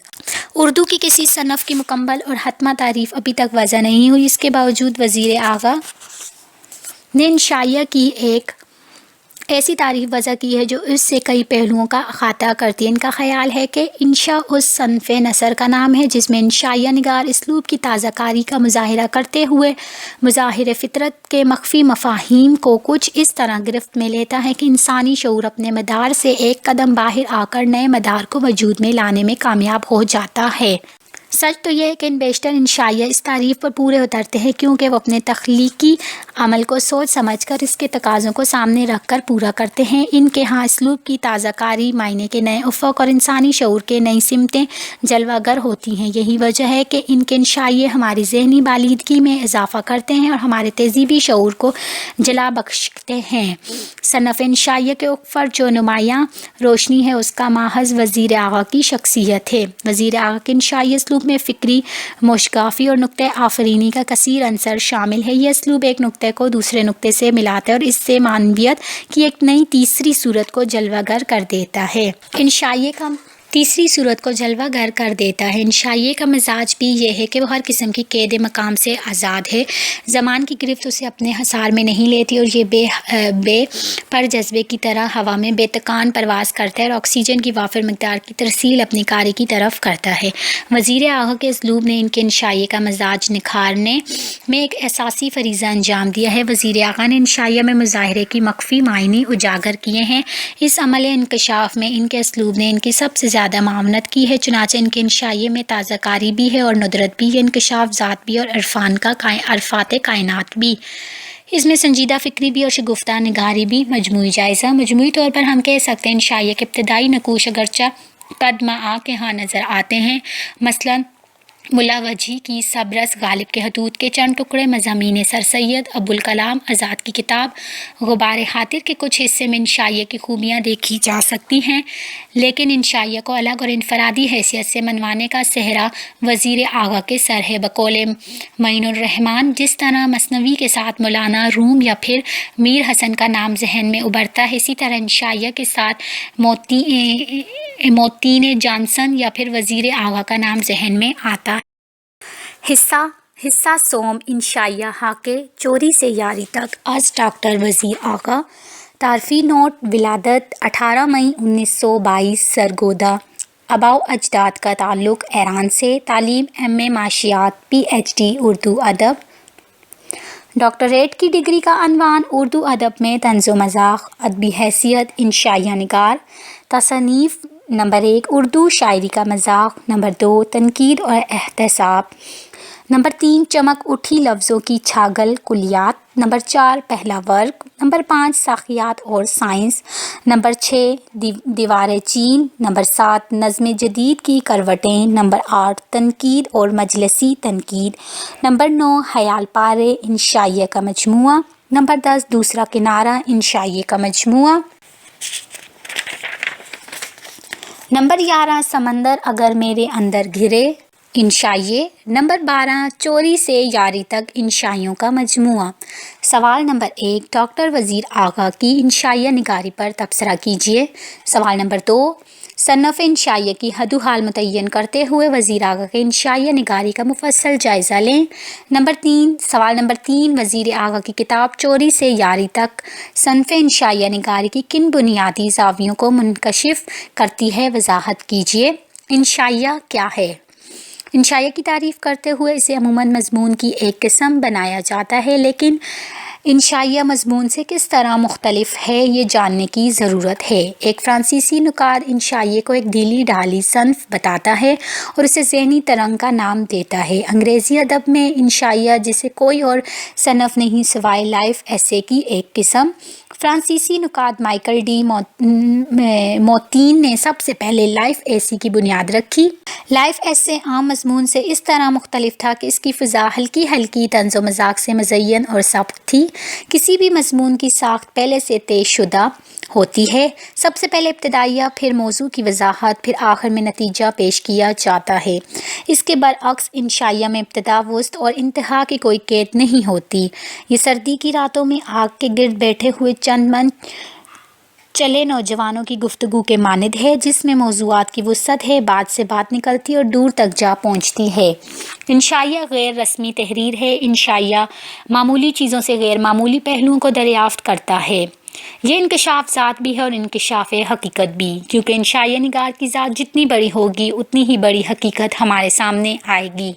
ڈاکٹر انور صدیر انشائیہ کی تعریف کرتے ہوئے رقم تراز ہیں۔ انشائیہ زندگی کے موجودہ مظاہر، تجربات اور معمولات کو آزاد روی، خوش خیالی اور زندہ دلی سے دیکھنے اور اس کے انوکھے گوشوں کو نثر کے تخلیقی اسلوب، کفایت لفظی، غیر رسمی انداز اور دوستانہ ماحول میں پیش کرنے سے عبارت ہے۔ انشائیہ کے فنی لوازمات: نمبر 1 انکشافات، نمبر 2 مسلسل خیال، نمبر 3 تازگی فکر، نمبر 4 عدم تکمیل کا احساس، نمبر 5 غیر رسمی انداز، نمبر 6 کفایت لفظی، نمبر 7 اسلوب۔ چوری سے یاری تک کا تعارف: چوری سے یاری تک 1944 میں منظر عام پر آیا۔ اس میں کل 15 انشائیے شامل ہیں۔ ان انشائیوں کے نام ہیں: نمبر 1 چوری سے یاری تک، نمبر 2 سیاہ، نمبر 3 چیخنا، نمبر 4 جہاں کوئی نہ ہو، نمبر 5 دیوار، نمبر 6 طوطا پالنا، نمبر 7 میری 40ویں سالگرہ، نمبر 8 کچھ ضرب المثل کی مخالفت میں، نمبر 9 یہ معصوم لوگ، نمبر 10 کچھ رشتہ داروں کی شان میں، نمبر 11 درمیانہ درجہ، نمبر 12 بس اتنی سی بات ہے، نمبر 13 کچھ قلم کے بارے میں، نمبر 14 اور فٹ پاتھ۔ ڈاکٹر وزیر اعلیٰ کی انشائیہ نگاری چوری سے یاری تک کے حوالے سے: ڈاکٹر وزیر اعلیٰ شاید اردو کے واحد ادیب ہیں جن کا نام اردو ادب کی ایک صنف اظہار کے ساتھ کچھ اس پختگی سے وابستہ ہو گیا ہے کہ اب اس صنف کا تصور وزیر اعلیٰ کے بغیر ممکن ہی نہیں رہا۔ یہ صنف اظہار انشائیہ ہے اور اسے وسیع پیمانے پر متعارف کرانے، اس کا دائرہ تخلیق بڑھانے، تخصیصی نقوش اجاگر کرنے اور اس کے فنی بوتیکا کی ترتیب و تدوین میں وزیر اعلیٰ نے سب سے زیادہ خدمات انجام دی ہیں۔ انہوں نے نہ صرف اس صنف کی نمائندہ تخلیقات پیش کی بلکہ اردو انشائیہ کے اولین نکات کا فریضہ بھی انجام دیا۔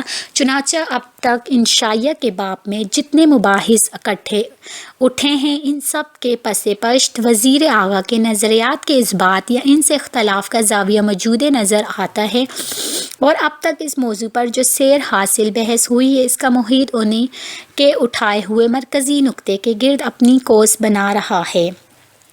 اردو کے انشائیہ نگاروں میں وزیر اعلیٰ کو یہ امتیاز تو حاصل ہے ہی کہ انہوں نے سب سے زیادہ شگفتہ انشائیے لکھے۔ ان کے موضوعات میں تنوع اور بوکلمونی ہے۔ انہوں نے انشائیہ نگاروں کے ایک بڑے طبقہ کو متاثر کیا اور ان کا حلقہ اثر وسیع ہے۔ ڈاکٹر بشیر احمد سیفی چوری سے یاری تک انشائیوں کی ادبی اہمیت اور فن پر اپنی کتاب اردو میں انشائیہ نگاری یوں روشنی ڈالتے ہیں: چوری سے یاری تک کے انشائیہ فنی طور پر خیال پارے کے انشائیوں سے ایک قدم آگے ہیں۔ یہ انشائیہ کاری کو اتنے غیر محسوس طریقے سے فلسفیانہ نکات اور جبلت انسانی کے مخفی گوشوں سے روشناس کراتے ہیں کہ قاری از خود رفتگی کے عالم میں ان کے خیالات کے ساتھ ساتھ چلنے لگتا ہے۔ چوری سے یاری تک کے انشائیوں کے چند قابل ذکر نکات: نمبر 1 شخصیت کی جھلک: ہر بڑے شاعر اور ادیب کی شخصیت اس کی تخلیق میں جھلکتی ہے، لیکن انشائیے میں شخصیت کی جلوہ گری زیادہ اہم ہے، کیونکہ انشائیے کی دوسری خصوصیات کے علاوہ ایک اہم خصوصیت یہ بتائی جاتی ہے کہ اس سے انشائیہ نگار کی شخصی شرافت، تہذیب، علمیت جھلکتی ہو اور یہ لکھنے والی ذہنی ثروت مندی کا عکاس ہوتا ہے۔ یوں سمجھیں کہ اگر انشائیہ پڑھنے کے بعد ہم مصنف کی شخصیت کی ایک جھلک اس میں دیکھ سکتے ہیں تو انشائیہ کی عمدہ مثال ہوگی۔ وزیر اعظم کے انشائیوں میں ان کے اسلوب کے پس پشت ان کی شخصیت کا ایک توانا اور پر اعتماد شخصیت کی بدولت ان کے انشائیے مستقل اور منفرد رنگ طبیعت اختیار کیے ہوئے ہیں۔ ان کے اسلوب کا کمال یہ ہے کہ اس کے پس منظر میں ان کی جھلکیاں نظر ہی نہیں آتی، بلکہ بعض روپوش گوشے بھی بے نقاب ہو جاتے ہیں۔ ان میں ان کی ذات کا انکشاف بھی ہے اور ان کی سوچ کا عکس بھی، اور ان کے اندر کے انسان کی ایک جھلک بھی۔ ان کی تحریروں میں ان کی شخصیت دروازے سے باہر کھڑی نظر نہیں آتی، بلکہ جس طرح بوئے گل برگ گل میں پہنا بھی ہوتی ہے اور عیاں بھی، اسی طرح ان کی تحریروں میں چھپی ہوئی اور ان سے جھلکتی دکھائی بھی دیتی ہے۔ یہ اقتباس دیکھیے، یہ انہی دیواروں کا کرشمہ ہے کہ میری روح کو جسم اور میرے خیال کو لفظ کا ابادہ عطا ہوا ہے۔ اگر یہ دیواریں نہ ہوتی تو میں کبھی کا ہوا میں تحلیل ہو گیا ہوتا، سورج کی تمازت میں موم کے ٹکڑے کی طرح پگھل کر یا برف کے تودے کی طرح گھل کر زمین میں جذب ہو گیا ہوتا، اور آج صفحہ خاک میں میرا نشان تک باقی نہ ہوتا۔ یوں بھی کناروں اور دیواروں کے بغیر کوئی باقی رہتا ہے؟ ان کے انشائیے چوری سے یاری تک، دیوار، ماہی، یہ معصوم لوگ، درمیانہ درجہ اور فٹ پاتھ وغیرہ ایسے انشائیے ہیں جن میں مصنف نے اپنی شخصیت کی دریافت کو فنکارانہ مہارت سے پیش کیا ہے۔ نمبر 2، انسانی نفسیات۔ وزیر اعظم نبض شناس انسان تھے۔ انہوں نے انسانی فطرت اور نفسیات کو اپنے انشائیوں میں جگہ دی ہے۔ وہ نہایت غیر محسوس انداز میں ہمیں جچنے کی افادیت اور اس کے نفسیاتی محرکات کا قائل کر لیتے ہیں۔ یہ اقتباس اس نقطۂ نظر سے ملاحظہ ہو، لیکن جچنا کوئی آسان کام نہیں۔ ہنسی کو لیجیے ایک حقیر واقعے سے برانگیختہ ہو جاتی ہے اور اس کی ڈرو اکثر ایک معمولی سے مسخرے کے ہاتھ اور اس کی ڈور ایک اکثر معمولی سی مسخرے کے ہاتھ میں ہوتی ہے، لیکن چیخ معمولی تحریک سے وجود میں نہیں آتی۔ یہ تو صرف زندگی اور موت کے سنگم پر نمودار ہوتی ہے، جب ایک طرف موت کا خونی جبڑا ظاہر ہوتا ہے اور دوسری طرف زندہ رہنے کی ایک شدید آرزو ابھرتی ہے۔ نمبر 3، موازنہ تقابلی انداز۔ وزیر اعظم نے چوری سے یاری تک کے انشائیوں میں موازنہ اور تقابلی انداز اپنایا ہے اور اس فن میں وہ یکتا تھے۔ مثلاً انشائیہ فٹ پاتھ میں فٹ پاتھ اور سڑک کا موازنہ کیا گیا ہے۔ مثلاً سڑک میں مرد کی سی بے قراری اور سیماب پائی ہے۔ سڑک پر چلتی ہوئی مخلوق تخلیقی جرثومے کی طرح ایک ازلی و ابدی بے قراری میں اسیر اور آگے بڑھنے اور ٹکرانے کی ایک شدید آرزو میں سرشار ہے۔ اس کا کام تو چل رہے نوجوان کی عملے تفسیر پیش کرنا ہے اور بس۔ فٹ پاتھ عورت کی طرح چنچل، ملائم اور سست گام ہے۔ وہ سڑک کے جذباتی فشار کو ایک معنی خیز مسکراہٹ سے دیکھتا ہے، اس کی بے قراری اور شوریدہ سری سے محفوظ ہوتا ہے۔ اس لیے فٹ پاتھ میں ٹھہراؤ ہے، ترتیب ہے، سکون ہے اور سڑک کے جلسے ہوئے مسافروں کے لیے ایئر کنڈیشنر ریسٹورانٹ کا درجہ رکھتا ہے۔ اس طرح انشائیہ سیاہ میں سیاہ اور مسافر کا موازنہ بہت خوبصورت انداز میں کرتے ہیں۔ نمبر 4، موضوعات کا تنوع۔ جس طرح زندگی کا نیا پن ختم نہیں ہوتا، اس طرح موضوعات کی ندرت کبھی ختم نہیں ہوتی۔ جو زندگی سے وابستہ انشائیہ، چونکہ انشاء نگار کی زندگی سے بالخصوص اور عام زندگی سے بالعموم گہرا لگاؤ رکھتا ہے، اس لیے اس کے موضوعات بھی اتنے ہی متنوع، رنگا اور بے شمار ہیں۔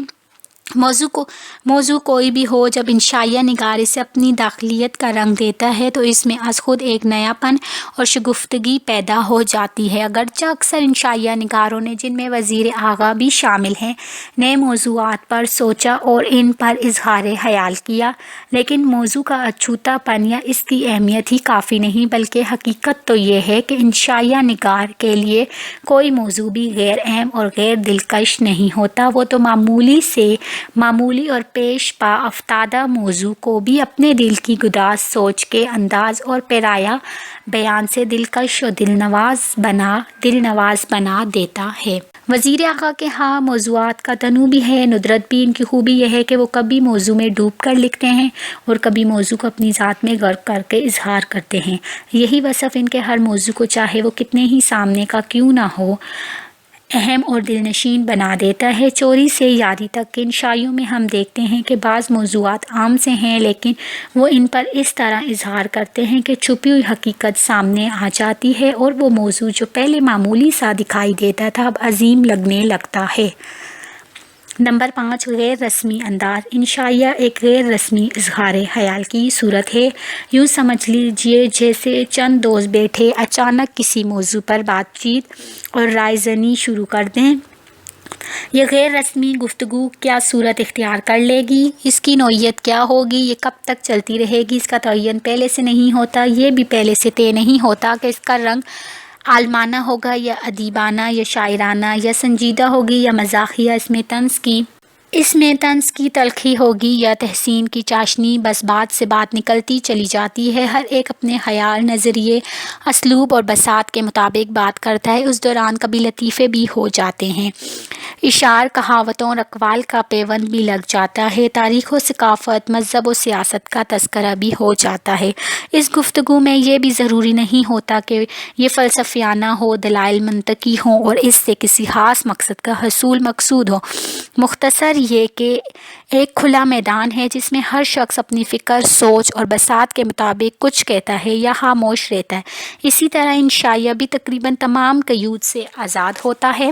فرق یہ ہے کہ گفتگو میں ایک سے زیادہ افراد شامل ہوتے ہیں جبکہ ان شائعہ نگار تنہا اپنے افکار و خیالات کی جولانیاں دکھاتا ہے۔ چونکہ ان شائعہ ایک غیر رسمی تحریر ہے اس لیے نہ تو اس کی وسعت کا کچھ یقین ہے نہ طوالت و اختصار کا، یہ ایک جملے تک بھی محدود ہو سکتا ہے۔ نمبر 6، بات سے بات پیدا کرنا۔ ان شائعہ کے بارے میں کہا جاتا ہے کہ اس میں بات سے بات نکلی جاتی ہے۔ وزیر اعلیٰ کے ان شائعوں میں یہ صنعت بدرجہ عدم موجود ہے۔ بقول doctor Bashir Saifi, C.H. Locket نے ان شائعہ کے جو امتیازی اوصاف گنوائے ہیں، وزیر اعلیٰ کے ان شائعوں میں یہ سارے اوصاف بدرجہ عدم موجود ہیں۔ وہ کم سے کم الفاظ میں زیادہ سے زیادہ کہنے کی کوشش کرتے ہیں اور اس میں کامیاب رہتے ہیں۔ وزیر اعلیٰ اپنے ان شائعوں میں کوئی ایک خیال یا کوئی ایک نکتہ پیش نہیں کرتے بلکہ ایک نکتے سے دوسرا نکتہ پیدا کر کے لطف بڑھاتے ہیں۔ وہ کوئی بات شروع کر دیتے ہیں تو بات سے بات نکلتی چلی جاتی ہے اور جب کوئی اور بات کہنے کو باقی نہیں رہتی تو قلم روک دیتے ہیں۔ نمبر 7، عرضیب پرستی، فطرت سے محبت۔ وزیر اعلیٰ فطرت کے شیدائی ہیں، ان کی فنی اور شخصی زندگی میں دیہات اہمیت کے حامل ہیں۔ وہ دیہاتی زندگی کو پسند کرتے ہیں کیونکہ ان کا خیال ہے کہ شہر کی محفلوں میں تنہائی ہے جبکہ دیہات کی تنہائی میں بھی فطرت کی جلوہ گری کی وجہ سے انسان اکیلا نہیں رہتا ہے۔ دیہات ایک ایسی محفل ہے جہاں ہر انسان فطرت کے قریب ہے اور اس سے براہ راست ہم کلام ہو سکتا ہے۔ ان کے لیے یہ احساس خاصا قلم ہے کہ فطرت اور انسان کے درمیان شہروں نے اونچی دیواریں کھڑی کر دی ہیں۔ اس کا اظہار وہ اپنے ان شائعہ فٹ پاتھ میں کچھ یوں کرتے ہیں: جب سرخ ساڑی میں لپٹی ہوئی شام آسمان کے بام ورد سے لختہ بھر کے لیے جھانکتی ہے تو میں چھڑی ہاتھ میں لیے گنجان سڑک کے ساتھ چمٹے ہوئے فٹ پاتھ پر چہل قدمی کے لیے نکل آتا ہوں، اس امید کے ساتھ کہ شاید میں آج اس حسینائے فلک کے روشن فلک کے درشن کر سکوں، لیکن آسمان سے آنکھ مچولی کھیلتی ہوئی دیواروں کے شہر میں میری نظر اس حد تک پہنچ ہی نہیں پاتی۔ وزیر اعلیٰ کے ان شائعوں میں ارضیت پرستی اور ارضیت پرست کا رجحان بہت زیادہ ملتا ہے۔ وہ کائنات اور اس سے متعلق اشیاء و مناظر کا بیان بڑی عمدگی سے کرتے ہیں۔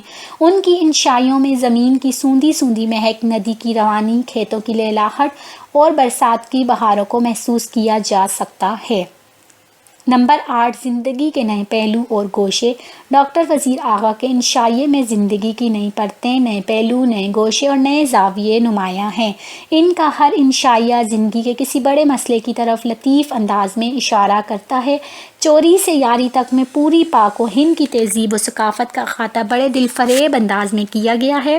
بس اتنی سی بات میں فطرت اور سماج کے اس لامتناہی سلسلے کو دکھایا ہے کہ کس طرح ہمارے دیکھتے ہی جانے پہچانے بچپن کے دوست، احباب اور دوسرے لوگ مختلف سانچوں میں ڈھل کر ہمارے سامنے جلوہ نمائی کرتے ہیں۔ کوئی جان بہادر ہے، کوئی زمیندار ہے، زمیندار ہے، کوئی ساہوکار ہے، کسی نے مجسٹریٹ تھانے دار یا پروفیسر کا لباس پہن لیا، اور کوئی بے یار و مددگار ہے۔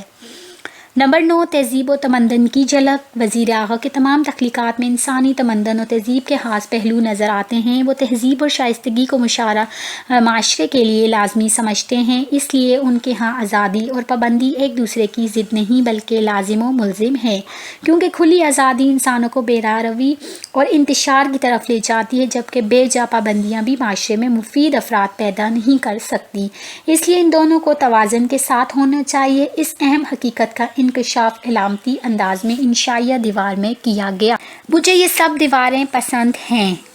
یہ دیواریں میری آوارہ حرامی اور بے راہ روی کے راستے میں سینہ تان کر کھڑی ہو گئی ہیں۔ ان دیواروں نے میری جان کی حدود متعین کر رہا ہے، میری آواز کی بے مقصد پرواز کو روکا اور میرے جذبے کے اندھے طوفان کے راستے میں باندھ دیا ہے۔ نمبر 10، اختصار اور کفایت لفظی۔ یوں تو انشائیہ کے نہ حدود متعین ہے، نہ اس کی وسعتیں اور کناروں کا پتہ ہے۔ چونکہ یہ ایک غیر رسمی تحریر ہے، اس لیے اس پر یہ پابندی نہیں لگائی جا سکتی کہ اسے کتنا مختصر ہونا چاہیے اور کتنا طویل۔ تاہم اکثر لکھنے والوں نے اسے بہت زیادہ مختصر اور بہت زیادہ طویل ہونے سے بچایا ہے۔ وزیر اعلیٰ کے ہاں بھی انشائیہ مائل با اختصار ہیں۔ چوری سے یاری تک کے سبھی انشائیے مختصر ہیں۔ ان میں سب سے چھوٹا انشائیہ 9 صفحات اور سب سے طویل 12 صفحات پر پھیلا ہوا ہے۔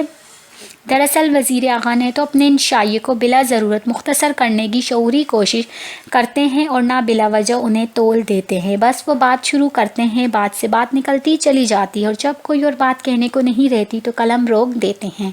جس طرح زندگی متنوع ہے، کروڑوں سال کے بعد بھی نہ اس کی آب و تاب و دلکشی میں فرق آیا، نہ اس کے مختلف پہلوؤں میں کمی آئی۔ اسے جب بھی دیکھیں، جس نظر سے اور جس نقطۂ نظر سے دیکھیں، ہمارے سامنے ایک نیا پہلو پیش کرتی ہے۔ نمبر 11، شوخی۔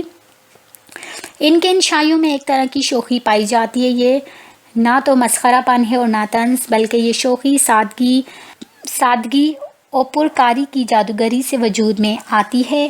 یہ ایسی شوخی تحریر نہیں ہوتی کہ نقش فریادی بن جائے۔ اس کا لباس تو کاغذ کا ہوتا ہے، لیکن وہ سراپا فریاد نہیں ہوتا، بلکہ یہ کاغذی لباس اس قدر دیدہ ذہب ہوتا ہے کہ نظر میں کھب جاتا ہے، دلوں میں اتر جاتا ہے، دماغ پر عکس انداز ہوتا ہے اور قاری کے لبوں پر مسکراہٹ کی ایسی چاشنی چھوڑ جاتا ہے جس کی شیرینی وہ دیر تک محسوس کرتا ہے، وہ اس سے لطف اندوز ہوتا ہے۔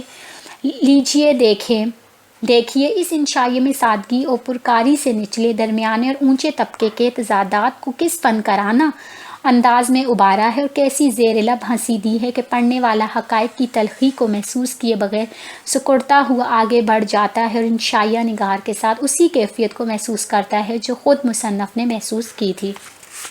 لیکن یہ صورتحال درمیانے درجے کے مسافر ہی کو درپیش ہے۔ اونچے درجے میں سفر کرنے والا تو ٹھنڈی میٹھی فضا میں لمبی تانیں سویا رہتا ہے، اور منزل کے قرب کا اندیشہ اس کے لیے سہانے رو نہیں بنتا۔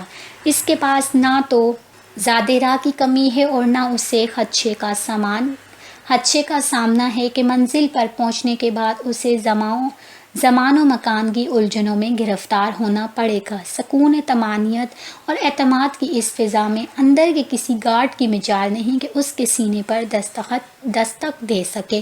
اونچے درجے کا مسافر سونے کی بد عادت میں مبتلا ہی نہیں، اس لیے خواب ان میں سے کوئی نہیں دیکھتا۔ خواب صرف درمیانے درجے کے مسافر کے لیے مختص ہیں۔ نمبر 12، عدم تکمیل کا احساس۔ وزیر اعلیٰ کے انشائیوں میں عدم تکمیل کا التزام پوری دیانتداری کے ساتھ موجود ہے۔ عدم تکمیل کا احساس انشائیہ کے بنیادی لوازمات میں سے ایک ہے۔ کامیاب انشائیہ نگار وہی ہو سکتا ہے جسے اس مرحلے سے کامیابی کے ساتھ گزرنے اور اسے نبھانے کا فن اچھی طرح آتا ہو۔ انشائیہ زندگی کے نہ ختم ہونے والی کل میں صرف ایک ٹکڑے کو گرفت میں لیتا ہے اور اسے ایک شرارہ بنا دیتا ہے، جس سے زندگی کے بہت سے دوسرے گوشے روشنی کے ایک نئے مدار میں آ جاتے ہیں اور قاری کی توجہ اپنی جانب مبذول کراتے ہیں۔ نمبر 13، علاقائی انداز۔ معاشرے میں انسانوں کے لیے سیاسی، سماجی اور اخلاقی پابندیاں ایسی ہی دیواریں ہیں جو ہمیں دوسروں کے حقوق کا احساس دلاتی اور ہماری حد کو متعین کرتی ہیں۔ اس طرح انشائیہ فٹ پاتھ کو طباً اور مزاجاً مرد اور عورت کی علامتوں کے طور پر پیش کیا گیا ہے۔ مرد سیماب صفت سڑک ہے اور عورت چنچل اور سست گام فٹ پاتھ کی طرح ہے۔ طوطا پالنا ایک معمولی اور پامال موضوع ہے، لیکن وزیر اعلیٰ نے اس معمولی موضوع کو زندگی کے 3 مدارج سے جوڑ کر اس میں انوکھا پن پیدا کیا۔ وہ علاقائی انداز اختیار کرتے ہوئے لکھتے ہیں: پہلا دور وہ جس میں آپ کبوتر پالتے بلکہ اڑاتے ہیں، دوسرا دور جس میں آپ مرغ پالتے بلکہ لڑاتے ہیں، تیسرا دور جس میں آپ طوطا پالتے اور گھنٹوں پر بڑبڑاتے ہیں۔ اڑانے، لڑانے اور بڑبڑانے کے انہی 3 مدارج سے زندگی عبارت ہے۔ یہی علامتی انداز درمیانہ درجہ میں بھی اختیار کر کے معاشرے کے 3 طبقوں کو سامنے لایا گیا ہے۔ اسلوب انشائیہ کی ایک خوبی اسلوب کی تازہ کاری اور انداز شگفتگی ہے۔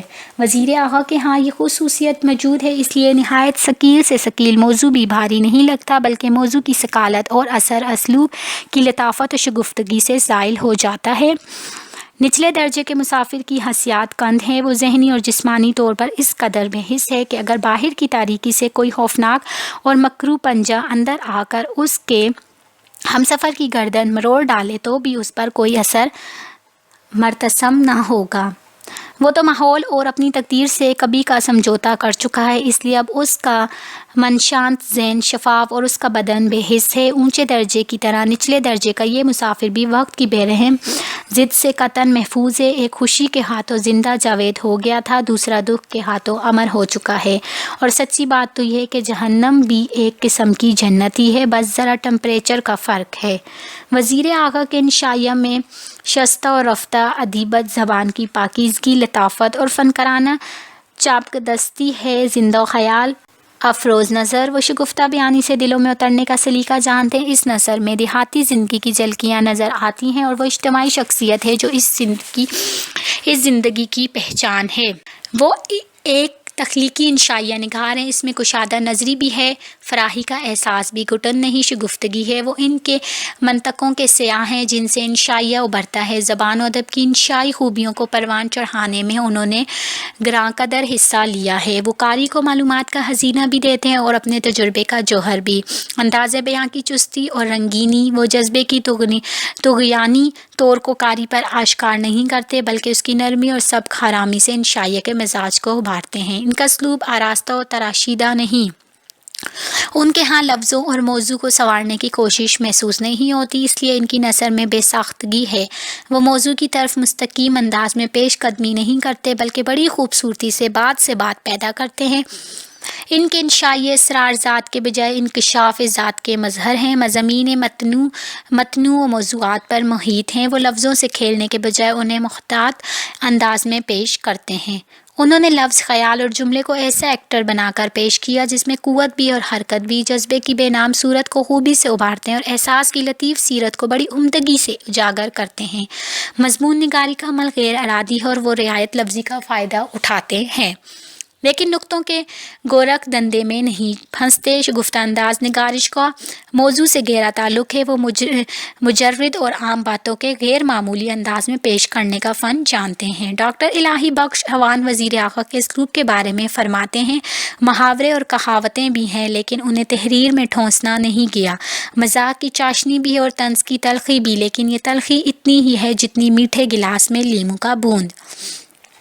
اردو کی کسی صنف کی مکمل اور حتمی تعریف ابھی تک وضع نہیں ہوئی، اس کے باوجود وزیر اعلیٰ نے انشائیہ کی ایک ایسی تعریف وضع کی ہے جو اس سے کئی پہلوؤں کا احاطہ کرتی ہے۔ ان کا خیال ہے کہ انشا اس صنف نثر کا نام ہے جس میں انشائیہ نگار اسلوب کی تازہ کاری کا مظاہرہ کرتے ہوئے مظاہر فطرت کے مخفی مفاہیم کو کچھ اس طرح گرفت میں لیتا ہے کہ انسانی شعور اپنے مدار سے ایک قدم باہر آ کر نئے مدار کو وجود میں لانے میں کامیاب ہو جاتا ہے۔ سچ تو یہ ہے کہ ان بیشتر انشائیہ اس تعریف پر پورے اترتے ہیں کیونکہ وہ اپنے تخلیقی عمل کو سوچ سمجھ کر اس کے تقاضوں کو سامنے رکھ کر پورا کرتے کرتے ہیں۔ ان کے ہاں اسلوب کی تازہ کاری، معنی کے نئے افق اور انسانی شعور کے نئی سمتیں جلوہ گر ہوتی ہیں۔ یہی وجہ ہے کہ ان کے انشائیے ہماری ذہنی بالیدگی میں اضافہ کرتے ہیں اور ہمارے تہذیبی شعور کو جلا بخشتے ہیں۔